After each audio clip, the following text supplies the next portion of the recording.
So the brother Schoolboy Q, who has one of the best albums that dropped this year with Blue Lips, he has a show in Toronto. He said that his show got canceled and that the police in Canada don't want anybody from TDE performing in Canada. Drake is the Kim Jong-un of Canada. Why do you want to go over there? Right. For what? Don't call me. Right. Oh, it's a be having a nerve to call me sometime. I don't know this narrative you running with now. Oh, I'm the greatest. I'm the woo-wop.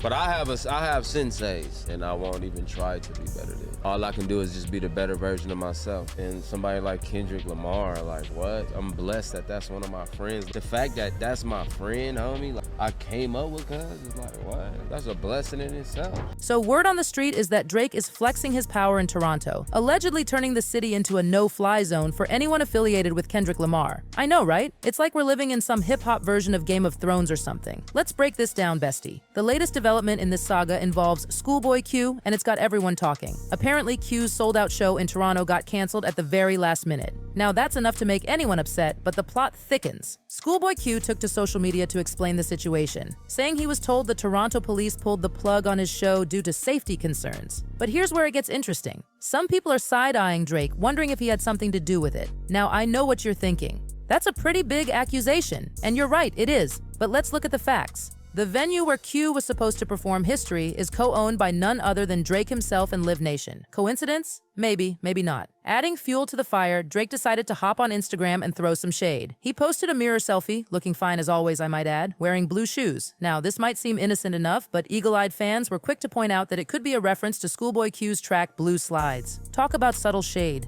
But wait, it gets even juicier. Some of Drake's affiliates are out here making some pretty bold statements. One of them, known as Top 5, posted a photo of Drake with a caption warning anyone from the West Coast to stay away from Toronto, calling it a no-fly zone. Yikes! Now let's take a step back for a second. This whole situation seems to stem from the ongoing beef between Drake and Kendrick Lamar. It's like the rap game's version of the Cold War, with both sides flexing their influence. Some fans are backing Drake, saying he has every right to throw his weight around after being accused of some pretty serious stuff by Kendrick's camp. Others are calling him out for being petty and potentially messing with other artists' livelihoods.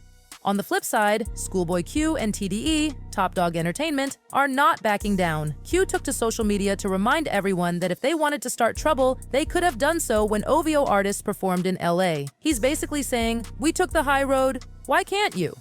This whole situation has got fans divided. Some are saying Drake is well within his rights to protect his turf, while others think he's taking things too far. There are even calls for the West Coast to retaliate and make things uncomfortable for OVO artists, but here's the thing, besties, violence and retaliation are never the answer. As exciting as all this drama might be for us spectators, we've got to remember that these are real people with real careers at stake. Now, I know it's tempting to pick sides in situations like this, but let's try to look at this objectively for a moment.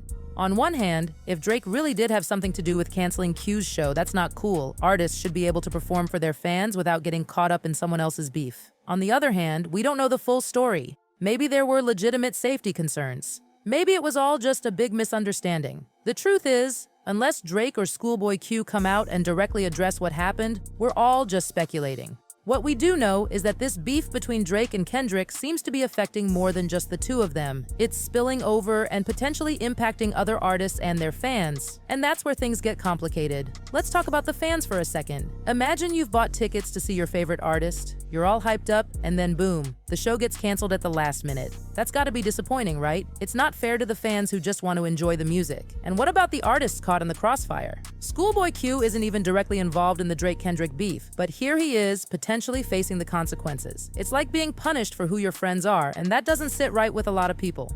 Now, some folks are saying this is all part of the game. That beef and territory wars have always been a part of hip-hop culture, and sure, there's some truth to that. But in 2024, when artists have the power to reach global audiences, does it really make sense to be drawing lines on a map? Let's not forget, music is supposed to bring people together, not divide them. Imagine if instead of all this drama, we got to see a Drake and Kendrick collab, or a joint tour with OVO and TDE artists. Now that would break the internet. But I get it, sometimes beef can lead to some fire tracks. Who knows, maybe all this drama will inspire the next great diss track, as long as it stays on wax and doesn't spill into real-life consequences, right? So what do you think about all this, bestie? Are you Team Drake, Team Kendrick, or are you just here for the tea like me? Do you think artists should have the power to keep other artists from performing in their cities? Or should music be above all that? Drop your thoughts in the comments below, but remember to keep it respectful. We're all entitled to our opinions, but let's not forget these are real people we're talking about. And hey, while we're on the topic of respect, let's talk about how we discuss these issues online. It's easy to get caught up in the drama and forget that we're talking about real people with real feelings. So let's try to keep our discussions constructive and kind, okay? At the end of the day, whether this beef is justified or not, I hope all the artists involved can find a way to resolve their issues peacefully. The music industry is tough enough without all this extra drama, you know? So here's what I propose. Instead of taking sides or adding fuel to the fire, why don't we show some love to all the artists involved? Stream their music, leave positive comments on their socials, and spread some good vibes. After all, isn't that what being a fan is all about? And who knows?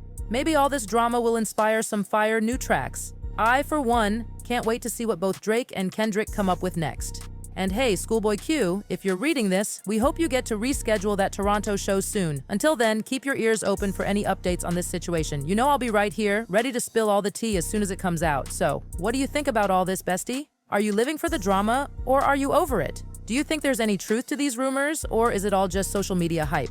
Let me know in the comments. And don't forget to like, subscribe, and hit that notification bell so you never miss out on the latest celebrity tea. Trust me, you don't want to be the last one to know what's going down in the world of music and entertainment. Don't forget to like, share, and subscribe. You are watching Hot Gossip. Bye!